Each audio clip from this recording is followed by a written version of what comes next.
is presented by Twisted Tea Hard Iced Tea. Please drink responsibly.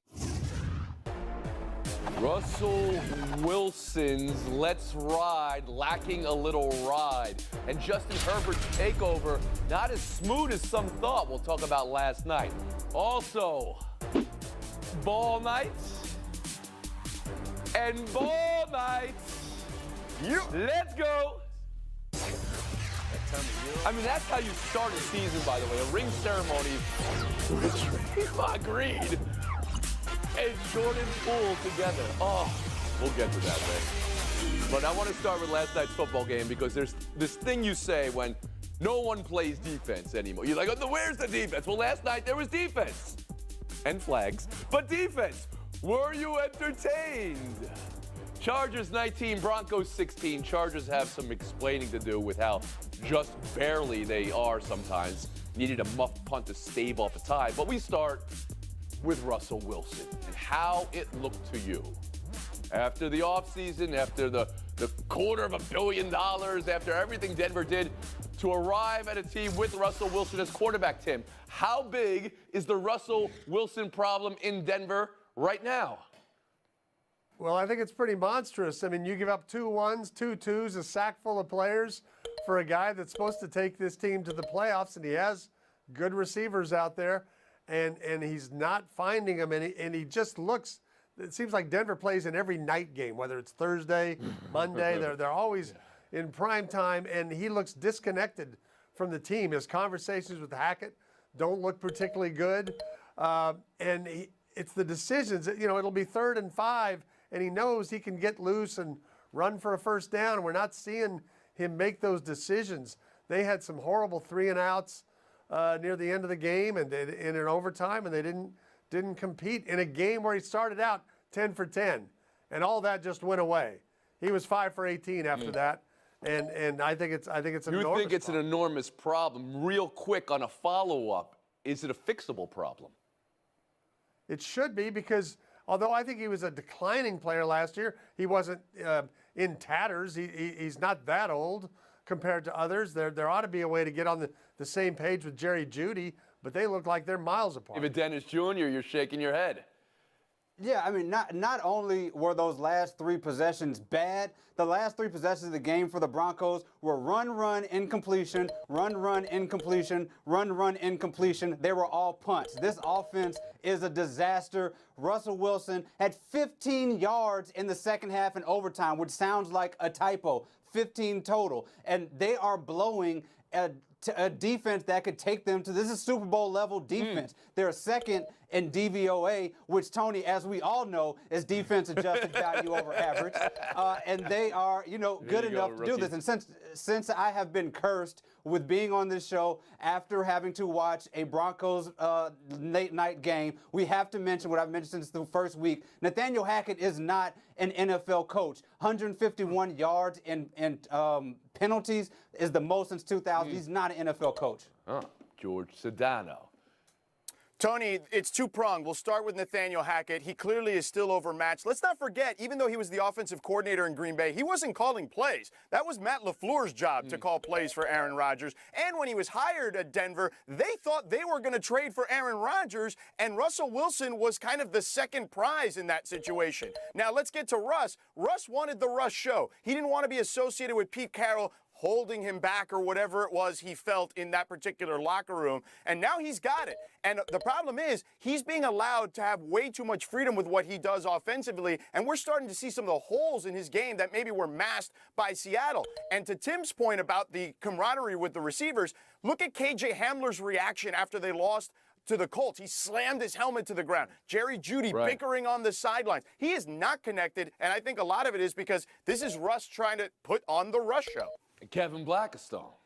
But he should be trying to put on the Russ show because that's how he came into our psyche, right? I mean, he wanted North Carolina State. Then he goes to Wisconsin. He wins there. Then he goes to Seattle. Next thing you know, he's putting up numbers and he's winning a Super Bowl. And so I assumed, and I'm sure Denver assumed, that you get this guy, you plug him in, and he's good to go, and this team is good to go. I am shocked that Russell Wilson looks as bad as he does so far in Denver. I thought that this was going to be an easy fit for him. And to Tim's point, I mean, it looks almost as if they're not even practicing together. I mean, the guys are running routes that he's not finding. He's not making the exciting plays that he used to make, the money plays that he used to make in Seattle, and he is not that old. Could it be fixable, though? I mean, there is a hamstring injury now. There's a back injury. The shoulder, whatever. Statistically, this is a wow. Tim Calishaw, you said this before we sat down about separation with receivers. Through 5 games, Justin Fields had the 2 best separations on their receivers. You wouldn't know it from their statistics because they can't find any of their receivers. But, you know, that's staggering. That's an alarming thing going away from the idea, but this is fixable. One more story from last night's game. The Chargers, they're just getting by. The record looks good. The on paper looks good. 57 passes for Justin Herbert last night, the most ever without throwing for a touchdown in a game. So how does it all look to you, George Sedano? It doesn't look great, but I will give them credit for being resilient. Clearly, Justin Herbert is hurt. You don't just come back from a rib injury and play through it and not look exactly like you were supposed to look beforehand. They've also been decimated by injuries. They lost their left tackle. They've lost cornerbacks. They've lost defensive players, including Bosa, right? One of the best players in the league. Despite all that, they still find themselves with a winning record in this situation. Tim Calishaw? They have a good record. They don't do it impressively. Austin Eckler was pretty much shut down, and Herbert threw for less than 5 yards per attempt. Mike Williams got completely shut down by Surtain. They got a lot of work to do to stay in the running. Looking for all signs. Are they the same old Chargers or not? Are they going to Charger? Still no answer. We move on. Ball nights. Sixers, Celtics starting the season. 2 teams with high expectations and big questions. Philly after how the year ended. Boston how the offseason played. Ball night. I'm not sensing the urgency from this panel. Ball night. Ball night. There we go. I expect expectations, and I expect them now, George. Go. My expectations for the Celtics is to remain one of the teams that can win the Eastern Conference. I do have questions as to how their new interim head coach will navigate this situation. But to me, the story here is Philly, Tony. Joel Embiid is in his prime. James Harden is in the best shape we've seen in a long time. He sacrificed money. They brought in a ton of role players. There are no more excuses for Doc Rivers and Daryl Morey with this Philly team. Statistically, in the end of last season, and no one wants to put stats on the preseason, but fine, usage rate for James Harden way down. Is that something, the trajectory for the regular season you see as well? Yeah, I think so. I think that Doc Rivers sees him as an excellent ball handler and a point guard type where they'll let Joel Embiid cook and the offense has to run through. Kevin Blackstone, expectations tonight, Philly, Boston. Well, I expect the Celtics to struggle. I mean, they've got a new coach, and we all just praised Udoka for everything that he did. And they've got some new faces. So all the pressure is on them. And I think for the 76ers, they've got to look at that and say, this is not a game that we should lose. We should be ahead of these guys for this season right now and not look back. And that's the preview for tonight. David Dennis Jr., let's talk full season here on how close Philly was last year but couldn't close it, and how the Celtics got exactly where they wanted to be but now had the offseason. Yeah, I think 2 months ago, I would have said Celtics, Bucks were sort of a tier of their own in the Eastern Conference with all the turmoil in Boston. Because remember, before Udoka, was suspended, they were talking about trading Jaylen Brown, and there was a whole bunch of mess with that. So I think the window is open for Philadelphia to sneak in there, but that is all about what James Harden can do. 121 points per 100 possessions last season, that small sample size. If he can replicate that in the regular season and have the #1 pick and roll with Joel Embiid, they can sneak into that top echelon. I like the way you said that, David. The window here. Speaking of windows, I go to Calishaw for my windows. Whose window is got a little bit more space going into this season, Philly or Boston? Well, let me clean up some of these windows for my esteemed colleagues here. The Celtics aren't in trouble in any way. The Celtics went 11 years between NBA Finals. They didn't win it all last year, but they won the East, and that's a big deal for a team that we talked about every week. What's wrong with Jaylen Brown and Jason Tatum? Why can't they get along? What's the deal with Marcus Smart? They're past that now. I don't think the coaching change will make that big a difference. The assistant that's taken over, it's going to be the same system. And now there are guys who are successful, and they're all young. So I still think Boston is the team to beat in the East. Other game tonight, Lakers, Warriors, ring night. Let me hear it. It's ring night. Thank you. Ring Kevin. Yeah, night. the ring ceremony with Green and Poole. That's how you start a season. But also telling Russell Westbrook he's coming off the bench, that's how you start a movie. I don't know what the origin story for a villain or for a new hero. Who knows? David, what to watch for tonight with LA and Golden State? I mean, I think people are sort of expecting these like fireworks between Draymond and Jordan Poole. I think they'll be fine. They're adults. What I'm looking for from the Warriors is that young core. I'm looking for at James Wiseman. I'm looking at Moody. I'm looking at Kuminga, because as much as the Warriors have championship circled on their whiteboard, they also have $500 million circled on there what they're trying not to reach. And if those young players can get some real minutes and be effective, I think that can be a difference for the Warriors going forward. James Wiseman and Kuminga is what we're excited about tonight. This is the ring ceremony. This is Draymond and Poole for the first time, Blackstone. Are you watching for a Wiseman and a Kuminga and a Moody? Well, I mean, I think we already got a throwdown, right? Somebody said they're going to ruin the ring ceremony. Is that correct? So I want to see if that holds true. And I'm not sure that can be done. I am interested in how all those young guys play, because I think that'll suggest how valuable or invaluable, I should say, Draymond Green is to that team going forward. Because it would seem to suggest that if these young guys are coming along, and if Draymond messes up anymore, he could be the guy out the door. George Sedano, you heard Anthony Davis, as Kevin just alluded to, say we're gonna blow up the ring ceremony. That's with a win tonight. Do the Lakers have anything for the Warriors?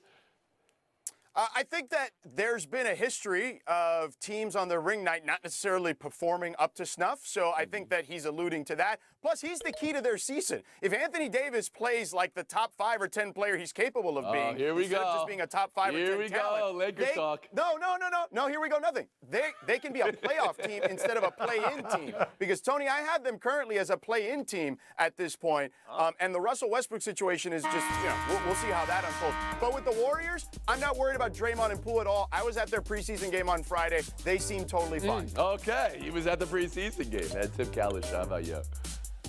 Here we go, nothing, starring George Sedano. I look forward to that spinoff. No, here's the thing with the Warriors. They can't ignore the punch. Steve Kerr called it a crisis. We've all seen the video. I don't care if they paid Jordan Poole. In the back of his mind, he knows they didn't suspend this guy. They didn't do anything when he basically knocked me out. There's going to be a hangover from that, whether it's Have you seen the rings? We're going to get a look at the rings tonight. You're just lucky the punch came before the ring was on. Those things can do some damage. Taking a break here. Buy or sell on the other side. A league championship series you never thought you'd be seeing. I had panelists yesterday, though, saying this is bad for baseball. What? Look at Philly. Look at San Diego in these highlights. Is this not fun? Are these playoffs too exciting for you? Too dramatic? I don't understand the want to get exactly what the season already gave us. Sometimes something surprising happens. We don't want to live in a simulation, people. Let's go. Tonight, San Diego hosting Philly. Expectations for this series. What you buying, George? I'm buying that San Diego may be the team to beat. A.J. Preller had an open checkbook. He brought in Juan Soto, who finally now during the postseason is starting to play like they expected him to. And I think they have the pitching advantage, particularly with their starting pitching. Bob Melvin, not afraid to go deep with his starters, and I think that could be the difference. Tim Kalishaw. They might be the team to beat, but the Phillies are the team to beat them. I like the Phillies starters. They're aces. I like Nola and Wheeler better than those Padres aces. And you don't have to worry about Josh Hader if you get a lead. And Bryce Harper, the hottest hitter in baseball, is going to get him the lead. You get him a lead. Now, do you have the bullpen to close out? Have you seen a Philly game this year? David Dennis Jr. I'm gonna go with George here. I think that these teams are like extremely close, razor thin edge to the Padres because of that bullpen. Hader, Garcia, Suarez, no earned runs through the postseason. The 7 relief pitchers, .73 ERA. I think we're going to be in for a long, exciting series, but I think the Padres are going to eke this out. You're rocking that brown and yellow for San Diego today. Kevin Blackstone, how about you? You know, I like the Padres pitching. I think they had some shutout wins against the Phillies this year. Darvish is on it. And the other thing is the top half of that lineup really is just now warming up. They've been winning with the bottom third of that lineup. So when Soto and Bell two more Nats get going. They might beat Harper and Schwarber. Two more Nats on the other side. All right. Buy or sell two, Aaron Rodgers and Matt LaFleur doing what they do best. Based on how we've played the last 2 weeks, I think it's going to be in our best interest to simplify things. Are you surprised to hear how much Aaron wants to simplify the offense yesterday? I don't know what that means. Tim, buy or sell Matt LaFleur, not knowing what Aaron Rodgers means. I'm going to buy Matt LaFleur because I'm not even sure Aaron Rodgers knows what he means. I think he means I want to simplify things. I want to have a Devontae Adams out there who I know exactly where he's going on every route and at every moment, and we don't have that. David Dennis Jr.? Yeah, I'm buying LaFleur not knowing exactly what he means. If you listen to Aaron Rodgers on any podcast, there's not a lot of people who know exactly what he means on a given time. Okay. What I'm selling is Aaron Rodgers saying that he needed to improve just a tick later in that press conference. He needs to improve a lot. He was 0 for 6 on deep passes. They had 12 points in the last 6 quarters. He needs to be better, too. So offensive malfunction the last 6 quarters and really this whole season, Kevin Blackistone. Buy or sell the two here? Yeah, I'm going to sell LaFleur because at least Aaron Rodgers had an answer and a solution to whatever ails them, and the OC is standing there like, I don't know what's going on here. You better know what's going on. You don't have much time. Sedano. Tony, I think that Aaron just doesn't want to run his receivers under the bus because they are pretty simple and basic from a West Coast offense perspective. They're throwing dinks and dunks. And look, everyone knows the histrionics of Aaron Rodgers, particularly early in the season, the rolling of the eyes and all that stuff. I think he's just trying to be a good teammate, and I don't think Matt LaFleur helped him in any way, shape, or form. First time they've lost back-to-back games, LaFleur and Rodgers, but it was the two New York teams who don't play in New York, they play in New Jersey. Buy or sell three, the leads. The Baltimore Ravens have blown this year. The leads. You don't get the leads because to give them to you is to throw them away. This week's loss to New York. Here's the 2 Lamar turnovers in the fourth quarter. For the season, his fourth quarter's numbers fall off a cliff. So the contract talk has stopped. The wins partially stopped. David, when you consider the contract, the turnovers, and the wins, what you buying, what you selling with the Ravens and Lamar? Yeah, obviously I'm selling these fourth quarter meltdowns. I think Lamar Jackson is looking at this defense that's, one of the worst he's had since he's been in the league, and he's trying to do too much. They've had 15 non-kneel down possessions in the fourth quarter, and they've turned the ball over on 7 of them. Lamar Jackson was responsible for 5 of them. He's just trying to do too much. They need to get, a little bit better so he can just stay in his lane. Good stats, David. Kevin Blackistone. Well, here's a guy who got gradually better each year, which is why he was up for this monster contract. But the way he's handled this game in particular, I won't put the last one on him, but this one in particular was just horrific. I mean, a busted play, you've got to lead, you just got to eat it. You can't try and wing the ball across the field when you don't even have the laces in your fingers. You can't do that. Tony, the last game was definitely on Lamar, but the previous games are the fact that they don't have a consistent running game with J.K. Dobbins, who's been in and out of the lineup. He's been healthy, he's been unhealthy for most of it. Kenyon Drake is in there now, had a good game, but the defense, to David's point, has been pretty bad considering what we normally expect from the Ravens. This last loss was about Lamar's 2 turnovers, right, Tim Kalishaw? Yeah, the turnovers, they killed the team, and those were on Lamar, but mostly he has nothing beyond Mark Andrews he can count on as a steady go-to guy, and as been mentioned, Dobbins is never healthy. The running game is kind of a mess, so he is trying to do too much. That's how they're stuck at 3-3. First prize, showdown. Second prize, set of steak knives. Third prize, well, Kalishaw, Blackistone. You're done. Sedano, Dennis Jr. Always be closing. Showdown.